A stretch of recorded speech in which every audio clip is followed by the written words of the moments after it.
દમણવાસીઓનું વર્ષો જૂનું સપનું આખરે સાકાર થયું છે. દમણથી દેશની રાજધાની નવી દિલ્હી વચ્ચે સીધી હવાઈ સેવાના વિધિવત શ્રી ગણેશ થઈ ગયા છે. હવે દિલ્હી જવા માટે મુંબઈ કે સુરત સુધી લાંબા ધક્કા ખાવાની કોઈ જરૂર નથી, કારણ કે દમણથી ઉપડેલી પ્રથમ ફ્લાઇટે સફળતાપૂર્વક આકાશમાં ઉડાન ભરી દીધી છે. દમણના નમો એરપોર્ટ પર એક ભવ્ય અને રંગેચંગે ઉદ્ઘાટન સમારોહ યોજાયો હતો, જેમાં કેન્દ્રીય નાગરિક ઉડ્ડયન મંત્રી કે.આર. નાયડુએ લીલી ઝંડી બતાવીને આ ઐતિહાસિક પ્રથમ ફ્લાઇટને દિલ્હી માટે પ્રસ્થાન કરાવી હતી.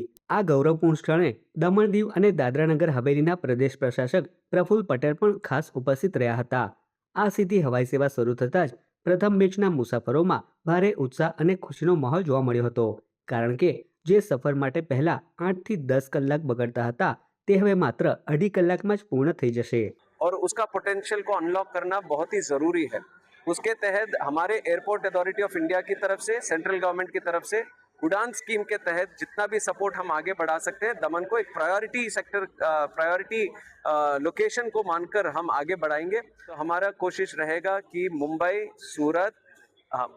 सूरत, पटना, लखनऊ, दीव, लक्षद्वीप, ऐसे बहुत सारे जगह हैं जहाँ पे अभी से ही आशा है कि ये तुरंत कनेक्ट करें। तो इसके लिए जरूर वो रहेगा, और खास करके हमारा एक प्रयत्न ये रहेगा कि यहाँ से कार्गो को कैसे हम इम्प्रूव करें।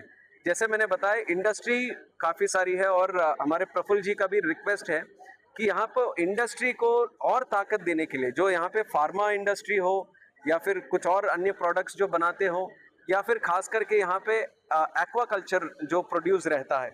अब आप सोचिए, अगर रोड या रेल से जाना हो तो 1 दिन 2 दिन भी लग जाते हैं कार्गो के लिए। अब तुरंत विद इन आवर्स यहाँ से जो कार्गो है देश में कहीं पे भी आप पहुंचा सकते हैं।